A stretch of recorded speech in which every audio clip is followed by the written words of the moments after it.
आप सबका एक बार फिर हार्दिक स्वागत है। आज का ये एपिसोड टोटली डेडिकेटेड है उन स्त्रियों के लिए जिन्होंने अपनी पूरी ज़िंदगी रसोई में बिताई।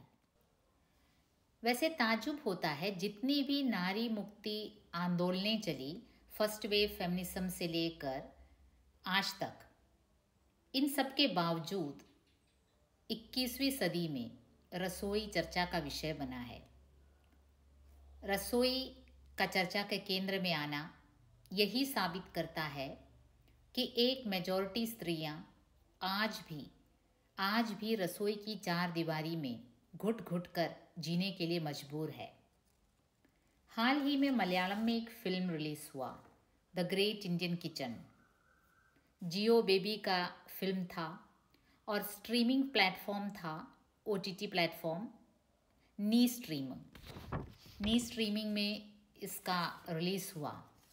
वैसे Amazon प्राइम, नेटफ्लिक्स वगैरह जो स्ट्रीमिंग जायंट्स हैं, उन्होंने तो साफ इनकार कर दिया, क्योंकि उन्हें लगा आफ्टर ऑल कहानी रसोई से संबंधित है।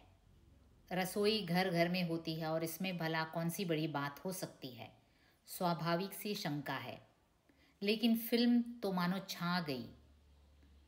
वैसे मेरा मकसद the great Indian kitchen film का रिव्यू देना नहीं है।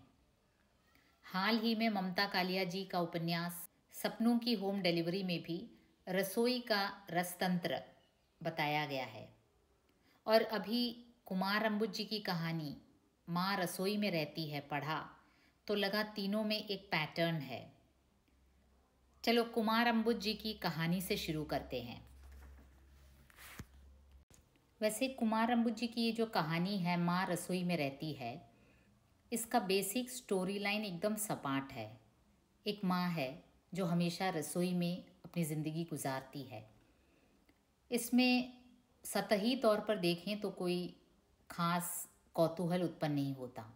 हर एक माएँ रसोई में ही ज़िंदगी बिताती हैं। लेकिन if you read between lines, आपको लगेगा कि इसमें बहुत सी ऐसी बातें कही गई हैं जो बिना कहे ही कह डालती है। मतलब एक फेमिनिस्ट एंगल में अगर आप सोचें, अगर आप एक फेमिनिस्ट लिटरेरी एंगल में देखें, तो आपको लगेगा कि इसमें बहुत सी ऐसी बातें हैं जो बिना कुछ कहे ही बहुत कुछ कह जाती है। एक बालक है, अब बालक का उम्र नहीं बताया गया है, लेकिन कहानी से लगता है करीब 15-16 साल का तो होगा ही। बेटा है और वो देखता है कि 3 बजे, 1:30 बजे, रात के 12 बजे जब भी वो किसी काम के लिए जग जाता है तो पाता है कि खटर पटर की आवाज़ किचन से आती है। जाकर देखता है तो माँ रसोई में कुछ कर रही होती है। हमेशा कुछ ना कुछ करती रहती है रसोई में। तो बालक के मन में कौतूहल उत्पन्न होता है कि इतनी रात गए माँ सोती क्यों नहीं है। जब भी देखो माँ किचन में ही रहती है, और वो भी ऑड टाइमिंग्स में, रात के 12 बजे, 1 बजे, 2 बजे। और एक बार तो लड़का डर भी जाता है कि देखा माँ कमरे में नहीं है, कहीं पर भी नहीं है, किचन में अंधेरा है और दरवाज़ा अंदर से बंद है। तो माँ, वो पुकार उठता है और उस समय भी माँ निकल कर आती है। उस समय रात के 2-2:30 बजे होंगे। माँ अपने कमरे में नहीं थी और उस समय वो माँ ज़ोर से पुकारता है, माँ तुम कहाँ हो। तो वो निकल आती है किचन से।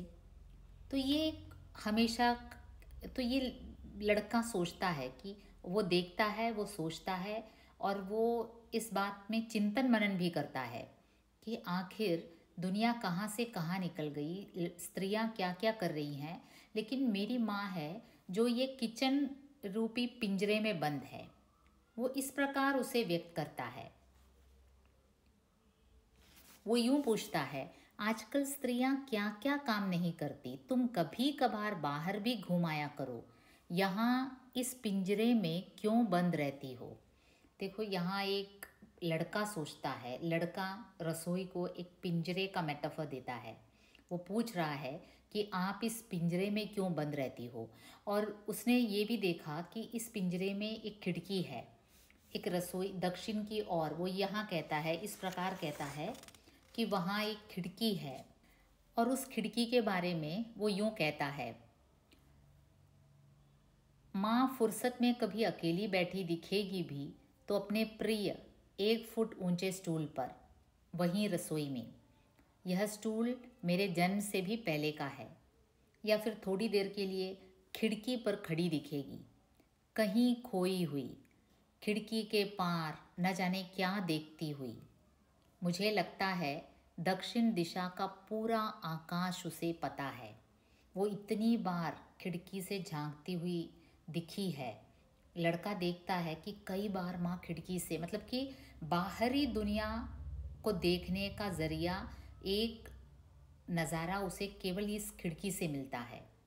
तो वो जो ज़िंदगी, पूरी ज़िंदगी उस किचन में बिताती है, केवल वो खिड़की के माध्यम से खुले आकाश को देखती है। और बेटा ये ऑब्जर्व करता है और वो क्या नतीजे में पहुंचता है। माँ को ये भी पता है कि उधर कितने तारे हैं, कौन से नक्षत्र, कितने ग्रह, मतलब इतनी बार वो वहाँ खड़ी होकर बाहर देख चुकी है। सूरज वहाँ से किस मौसम में कब गुजरता है और चांद कितनी कलाओं में खिलता है उसे मालूम है। उस दिशा के आसमान के रंग और बादलों के रूप वह सब जानती है। हवा से, आकाश से मौसम का अंदाज़ा लगा सकती है। इतना सब कहकर वो फिर कहता है, या क्या पता वह यह सब देखती ही ना हो, केवल दूर दिखते उन 3-4 पेड़ों की पत्तियों को देखती हो, या फिर सिर्फ सांस लेने के लिए ही खड़ी होती हो। वो खिड़की के पास इसलिए खड़ी होती है कि शायद उसे कुछ खुली हवा में सांस ले सके। माँ एक कौतूहल का विषय बन जाता है ये बच्चे के लिए, क्योंकि जैसे हमने कहा, रात के 1 बजे, 2 बजे, 2:30 बजे या फिर 12 बजे जब भी ये उठता है, ये माँ को किचन में ही पाता है। कभी अखबार पढ़ते हुए, कभी कुछ बर्तन से कुछ निकालते हुए, कुछ ना कुछ तो एक्सक्यूज़ बोल देती है माँ। तुम क्यों रेस्ट नहीं करती, तुम अपने कमरे में जाकर क्यों आराम नहीं करती, ऐसे पूछने पर वो कुछ ना कुछ उत्तर तो दे ही देती है। और सबसे बड़ी बात यह है, वह बहला सकती है, और इस तरह कि आपको लगेगा नहीं कि बहला रही है। ये है एक स्त्री का रहस्य जो अक्सर माएँ करती हैं। वो बहला सकती है, वो बच्चों को बहला सकती है, वो अंदर से दुखी होकर बाहर खुशी जाहिर कर सकती है, और आपको लगेगा नहीं कि वो बहला रही है। ये छोटा बच्चा ये समझ गया है कि माँ वास्तव में दुखी है या सुखी है, वो नहीं कह सकता। वो किचन में रहती है, वो कहती है कि वो खुश है अपने किचन में। देखिए यहाँ यूँ कहा गया है, देखिए वो इसे, जब वो बेटा कहता है, यह क्या दिन रात काम ही काम, कुछ न कुछ करते रहना, कभी आटा छान रही हो, कभी पानी, कभी दूध, कभी यह गर्म कर रही हो, कभी उसे ठंडा कर रही हो, कभी बीनती हो, कभी फटकती हो, कुछ काम नहीं रहता तो नारियल कसने लगती हो, या मसालों के डिब्बे बदलती रहोगी, पकाना बघारना तो करती ही हो। तो ये जब माँ बेटा ये शिकायत करता है, तो देखो माँ क्या कहती है, देख तू नहीं समझेगा, ये सारे काम पहले से करके रखने पड़ते हैं। अब देखिए इस प्रकार कई बार हो जाता है, बेटा माँ को कहते कहते परेशान हो जाता है। जितनी बार समझाओ, माँ किचन से बाहर निकलती ही नहीं। कई बार ऐसा होता है, ये दूसरे कमरों से पुकार कर कहते हैं कि बेल्ट नहीं मिल रहा है, मोज़े नहीं मिल रहे हैं, आप आकर ज़रा दे दीजिए। तो इसको लगता है कि अब तो कम से कम माँ रसोई से बाहर निकलेगी, इस उम्मीद में कि वह इसी बहाने इधर आएगी, लेकिन वह रसोई में ही हर चीज़ बता देती है। बीच के दराज में पीछे की तरफ देखो, या कहेगी तकिए के नीचे, या उधर दरवाजे के पीछे की कील पर, कुछ भी कह देती है किचन से ही, मतलब किचन में ही लगी रहती है। अब तंग आकर लड़का एक दिन कहता है, आजकल स्त्रियां क्या क्या काम नहीं करती, तुम कभी कभार बाहर भी घूम आया करो, यहाँ इस पिंजरे में क्यों बंद रहती हो। बिल बिलाकर लड़का कहता है। तब ये देखो ये क्या कहती है, मैं घूम आती हूँ तो ध्यान नहीं देता, सब जगह जाती हूँ, उधर बाहर बगीचे में भी। देखो कहाँ घूमती है ये, अपने घर के बगीचे में भी। तुम लोग जब घर में नहीं होते मैं बहुत घूमती फिरती हूँ, कई बार गई हूँ दूर दूर तक। देखो जब कोई घर में नहीं होता तब इसका अपना कुछ टेरिटरी होता है, अपना घूमने की जो बात आती है। और कहाँ तक घूमती है, अपने गेट से बाहर नहीं, अपने जो घर का बगीचा है आंगन में, तब वो घूमती है। कई बार गई हूँ दूर दूर तक। और बेटे को कैसे लगता है, उसकी आवाज़ जैसे रसोई के कोने में रखी गेहूं की टंकी में से आ रही थी। मतलब रसोई के कोने में रखी एक गेहूं की टंकी में से माँ कह रही है कि मैं बहुत दूर दूर तक घूमती हूँ। ये देखिए, अब ये आपको लगेगा कि ये जब माँ बेटा कह रहा है तो ये क्यों नहीं घूमती। इसका उत्तर हमें यहाँ मिलता है। जब बेटा पूछता है, तुम्हारी बेटी होती तो तुम उसे भी अपने जैसा ही बना लेती। देखो अगर तुम्हारी बेटी होती तो तुम उसे भी अपने जैसे ही बना लेती। तब माँ पते की बात कहती है, सबको सब मिलकर बनाते हैं। यही पॉइंट आउट किया गया है कि पितृसत्तात्मक समाज में कोई अपने आप नहीं बनता, अपनी इच्छा के अनुसार मैं नहीं बनी हूँ, सबको सब मिलकर बनाते हैं। हम सब बेटियां भी इसी तरह बन जाती हैं। लेकिन आज के ज़माने में क्या कह सकते हैं, शायद वह कुछ अलग होती। हमारे ज़माने में तो सबने मिलकर हमें बनाया है। और मुझे क्या बनाया है कि तुम्हारी जगह रसोई है, तुम्हारा एरिया रसोई है, और मैं यहाँ रह रह कर इतना कंडीशनिंग हो गया है कि वो वहाँ रह रह कर अपने आप को खुश समझती है। वो देखो यहाँ कहती है, वो हंसकर कहने लगी, शुरू में बेचैनी होती थी मगर अब मुझे घर का काम करना ही अच्छा लगता है। शुरू में बेचैनी होती थी। देखिए उसकी जो बेचैनी थी, मतलब कि जब शुरुआत में वो उसने घर गृहस्थी संभाला और उसे ये समझाया गया कि तुम्हारी जगह रसोई है, तो तुम्हें जो कुछ करना है रसोई से संबंधित करना है। तो शुरू में उसे बेचैनी हुई, मगर क्या है, बाद में वो कंडीशनिंग हो गया उसका, वो उसमें यूज टू हो गई। घर में ही इतना घूमना फिरना हो जाता है कि कहीं और जाने की ज़रूरत ही नहीं लगती। कहते हैं कि मैं अपनी माँ पर गई हूँ। देखो वो कहती है कि मैं अपनी माँ पर गई हूँ, क्योंकि उनकी माँ मतलब उससे भी पहले के जनरेशन की, तो उनकी माँ को भी इसी प्रकार पितृसत्तात्मक समाज में कंडीशनिंग किया गया है कि तुम्हारा जो टेरिटरी है, तुम्हारा एरिया है, वो किचन है। तुम्हारे बाकी जगह में आंगन में बैठना या फिर बाहर निकलना, ये सब तुम्हारे काम की नहीं है, तुम किचन से संबंधित रखो। और शुरुआत में मुझे बेचैनी होती थी, लेकिन अब तो मुझे लगता है घर में ही घूमना फिरना हो जाता है।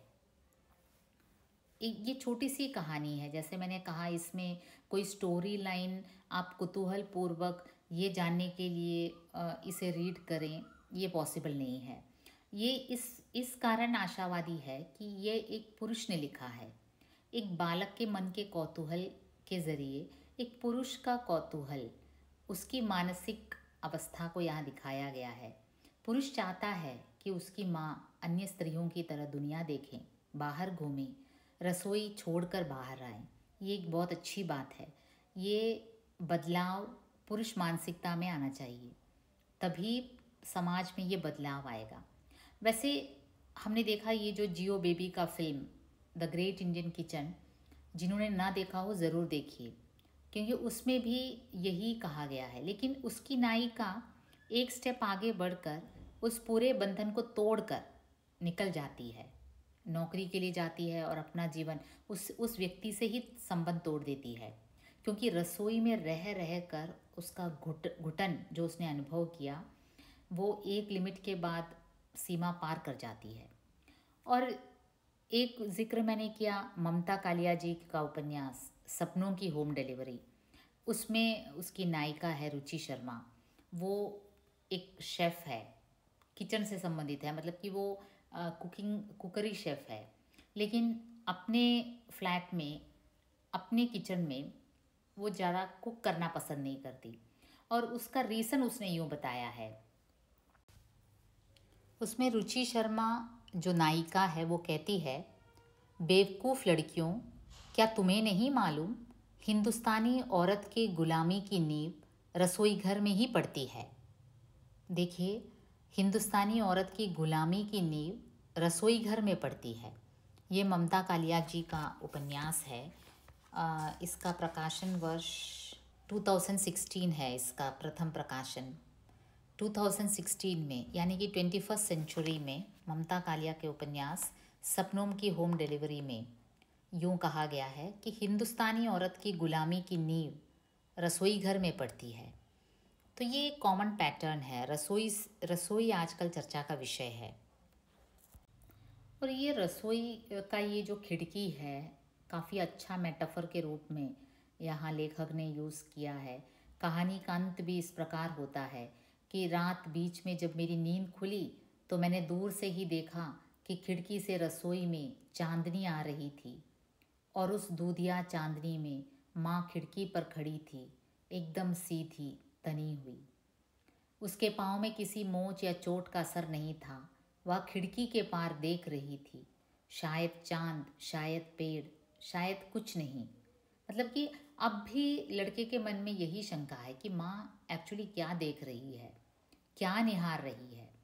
वो दुखी होकर खिड़की के बाहर चांदनी को देख रही है या फिर थोड़े सुकून के लिए देख रही है, वो समझ नहीं पाया।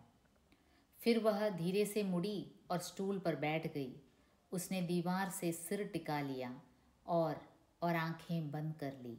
देखिए कैसे वो अपने किचन में ही मस्त रहती है। यहाँ तक कि वो जब उसे देखने के लिए उसकी सहेलियाँ आती हैं या फिर कोई रिश्तेदार आते हैं तो वो उनका सेवा सत्कार भी किचन में ही करती है।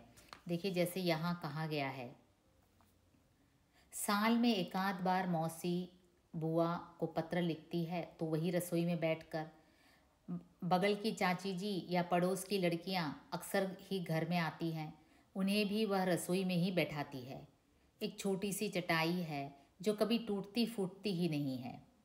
चाची जी अलका या मधु कई बार माँ से कह चुकी हैं कि माँ की रसोई बहुत अच्छी है, मोहल्ले भर में सबको खबर है, करीने से जमी हुई और साफ सुथरी।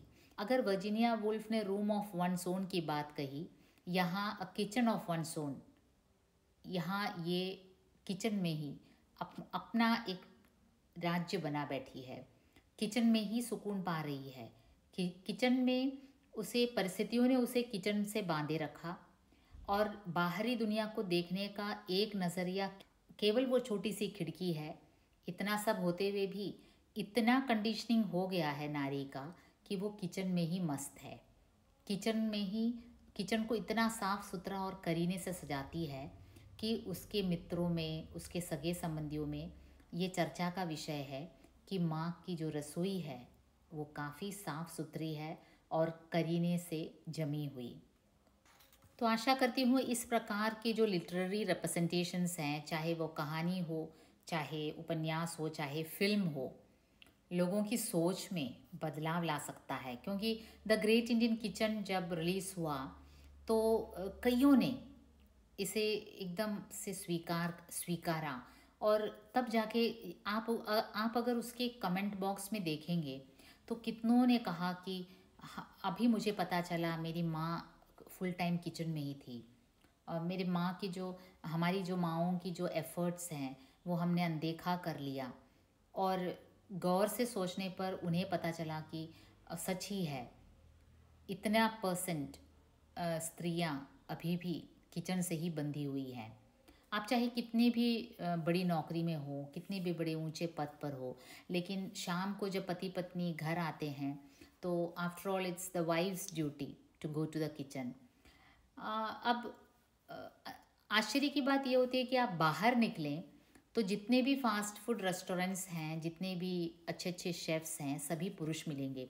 वो भी सब जवान जवान लड़के मिलेंगे जो काफ़ी शान और शौकत से रोड के साइड में ही आपको दिखेगा फास्ट फूड वगैरह, तो पूरा कुकिंग तो वहीं बड़े शान से करते हैं। लेकिन घरों की हालत, घर में ये जो किचन में घुसना नारी का ही टेरिटरी है, और इस प्रकार किचन से बंधे रहना नारी मुक्ति, और इस प्रकार स्त्रियों का, मात्र स्त्रियों का किचन से बंधे रहने की जो स्थिति है वो किस हद तक नारी को मुक्ति नहीं दिलाती है, किस हद तक नारी को बेड़ियों में बांधती है, वो इस प्रकार के लिटरेरी रिप्रेजेंटेशंस जाहिर करती हैं।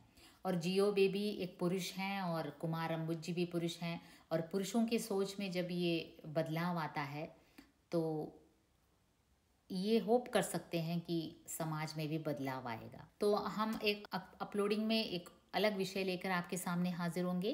तब तक के लिए नमस्कार।